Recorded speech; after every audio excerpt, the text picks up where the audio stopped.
अपनी जातिवादी कुंठा उठानी है तो चिट्टा चमार चूड़ा कहकर गालियां दे करके अपना मन हल्का कर लेता है। जब अपना स्वाभिमान नहीं पहचानते तो अपनी बहन बेटी की इज्जत ही कैसे बचाओगे? करोड़ से कुछ नहीं मिला लेकिन 22 प्रतिज्ञाएं जीवन में उतार कर देखो, दुनिया का सारा सुख सारी संपत्ति मिल जाएगी, है ना। हमारा कलेजा फटता है जब घटनाएं आती है पिटने की, मारने की, बेटी को उठाने की, जलाने की। मैं उनसे भी यहाँ संदेश देती हूँ कि भैया अगर हमजा ना सुधर रहे तो तुम ही मार मार के सुधार दो, लेकिन सुधरना जरूरी है।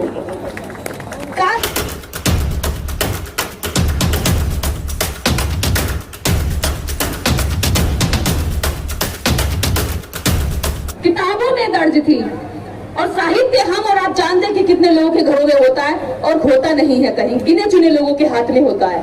तो ये जो डेट थी ये दबी हुई थी और जमीन में दबी हुई डेट, ये ऐतिहासिक डेट निकाल कर लाने वाली समस्त भूमि जो संकल्प भूमि ट्रस्ट है उसके सदस्यों और जो भी लोग इसमें मेहनत किए उन सभी को मैं दिल से आभार व्यक्त करती हूँ और धन्यवाद ज्ञापित करती हूँ कि उन्होंने ये काम किया, ये मंच लगाया और देश के अलग अलग कोनों में और दुनिया के कोनों में जाकर के ये बात यहाँ मंच से पहुंची कि ऐसी जगह पर बाबा साहेब कितने दुखी होकर बैठे थे।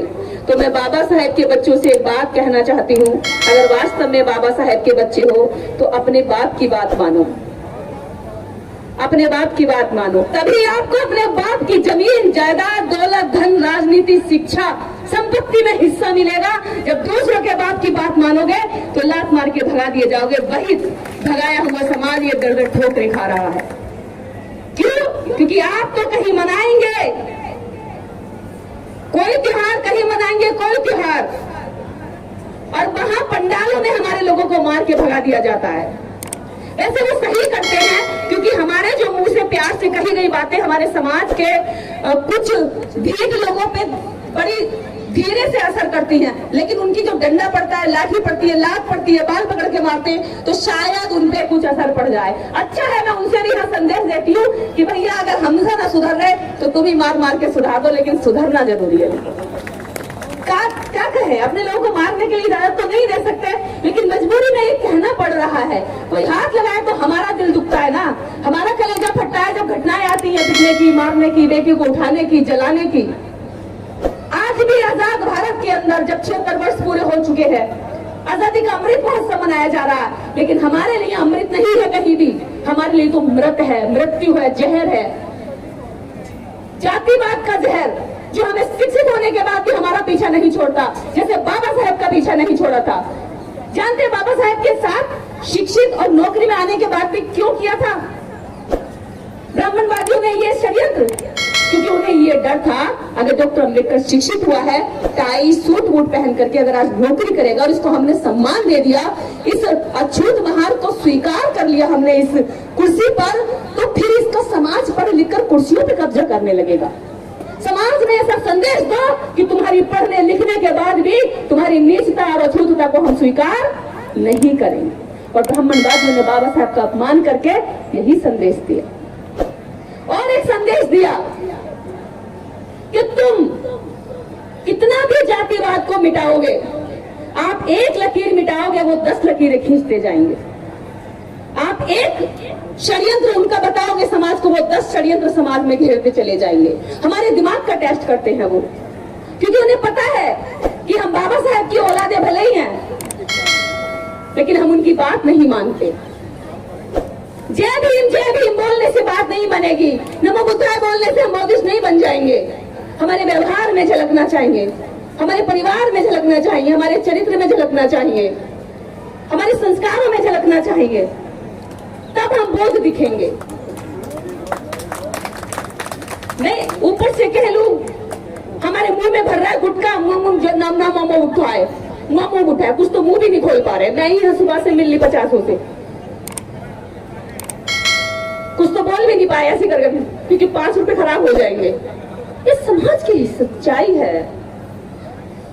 अभी इस समाज पे नशे पे काम होना चाहिए, शीलों पर काम होना चाहिए, 22 प्रतिज्ञाओं पर काम होना चाहिए। आपको 33 करोड़ से कुछ नहीं मिला, लेकिन 22 प्रतिज्ञाएं जीवन में उतार कर देखो, दुनिया का सारा सुख सारी संपत्ति मिल जाएगी। आपको जागरण, कीर्तन, दुनिया भर के आडंबर आज तक मनाए, अलग अलग की मनोती मनाई, चढ़ावा चढ़ाया, प्रसाद चढ़ाया, मन्नतें मांगी, भले उनसे एड़ियां रगड़ रगड़ के हमारी पीढ़ियां खत्म हो गई, वहां भले कुछ नहीं मिला, लेकिन मैं दावे के साथ आज आपसे कहती हूं, अगर आज आप पांच शीलों को जीवन में उतारने, उन्हें स्वीकार करने का संकल्प लेकर जाएंगे, तो ये भारत पूरी दुनिया के नक्शे पर एक खूबसूरत राष्ट्र के रूप में दिखाई देगा। करके तो देखिए। दुश्मन से आप उम्मीद करेंगे कि वो आपको बढ़ावा देगा, वो आपके लिए टूटी हुई एक बहती नदी के लिए पुल बना कर देगा। अरे नहीं जी, अगर आप तो पगडंडी पर चल भी रहे होंगे तो लात मार के देगा जाटू, क्योंकि उसकी नजर में हम कुछ नहीं है। पर अपनी नजर में जब तक हम कुछ नहीं बनेंगे, जब तक हम अपनी नजर में अपना ही सम्मान, अपना भी स्वाभिमान नहीं पहचानेंगे, तब तक दुश्मन से कैसे मांग करेंगे। अभी तो हमारे लोगों में स्वाभिमान की चिंगारी नहीं आई है। स्वाभिमान क्या होता है, क्या होती है इज्जत।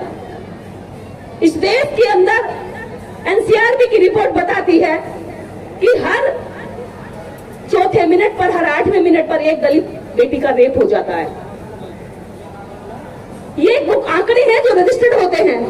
और मैं वो नहीं कह रही हूँ जो पंचायतों के जरिए या गांव में दबा दुबा के या घर वाले डरा धमका कर रोक लेते कि अरे क्या है, इज्जत तो लड़की की जाएगी, हमारा समाज तो कमजोर है, कोर्ट कचहरी भी न्याय नहीं देगा। ये वो आंकड़े हैं जो थाने तक जाते हैं, कोर्ट तक जाते हैं, जो एफआईआर में दर्ज होते हैं फर्स्ट इन्फॉर्मेशन में। किसकी बेटियां हैं वो? आपकी बेटियां हैं। जब अपना स्वाभिमान नहीं पहचानते तो अपनी बहन बेटी की इज्जत ही कैसे बचाओगे। आपके पास किसी भी तरह की सुरक्षा की कोई गारंटी नहीं है। किसी को अपनी जातिवादी भड़ास निकालनी है तो आपकी बहन बेटी को उठा लेता है, किसी को अपनी जातिवादी कुंठा उठानी है तो चिट्टा चमाट चूड़ा कहकर गालियां दे करके अपना मन हल्का कर लेता है। आप क्या निकल जाते हो, सड़क जाते हो धीरे से, क्या फर्क पड़ता है, कौन टकराएगा इनसे, कौन भिड़ेगा इनसे, छोड़ो यार। लेकिन एक चीज है, कहीं कहीं पर प्रतिकार की घटनाएं भी हमारे सामने आ रही हैं, वो सुख देती हैं मुझे। कैसे? एक छोटा सा कीड़ा भी अगर आप उसके पैर पे या उसकी पूंछ पे या उसके किसी अंग को दबाते हैं तो वो उठकर पीछे से वार करता है। वार करता है ना, एक छोटा सा कीड़ा, छोटा सा मकोड़ा भी उठकर वार करता है। लेकिन मेरा ये समाज तो कभी वार ही नहीं करता, पिट कर एक गाल पे पड़ता है तो मसल के पीछे चला जाता है। अरे काहे? जब वो उठाता है हाथ मारने के लिए तभी पकड़ कर क्यों नहीं तोड़ देते हो? किसी का नुकसान नहीं करना, लेकिन अपना तो कम से कम बचाइए। मैं नहीं कह रही कि हिंसा को बढ़ावा दे रही हूँ, मैं गांधी के हरिजन की बात नहीं करती, मैं अम्बेडकर के बहुजन की बात करती हूँ जो एक गाल पे थप्पड़ पड़ने पर दूसरा गाल नहीं देता है। मैं अम्बेडकर की बहुजन हूँ, अगर एक गाल पर मारा तो पूरा ऊपर से नीचे तक नक्शा बिगाड़ दूंगी इंसान का। मारने से पहले ही भाप लेती हूँ कि ये मारने वाला है। ये परख, ये सोच, ये समझ हमें हमारे समाज में पैदा करनी होगी। विशेषकर अपने समाज की महिलाओं को, बेटियों को, बहुओं को, इनके लिए आप मोमबत्ती लेके सड़कों को मत भरिए, घर के अंदर ही इन्हें दुर्गा देवी, काली देवी मत पढ़ाइए, फूलन देवी पढ़ा दीजिए, फूलन देवी। देखिए ये कैसे आपका भी स्वाभिमान बचाएंगी, अपना भी बचाएंगी। जरूरत नहीं है फूलन देवी की तरह शोषण करवाने की, जरूरत है कि फूलन देवी जैसा रुद्र रूप, ऐसा व्यवहार, ऐसा संकल्प, उससे पहले अपनी बहन बेटियों और बच्चियों में वो संस्कार और वो व्यवहार डालने की जरूरत है।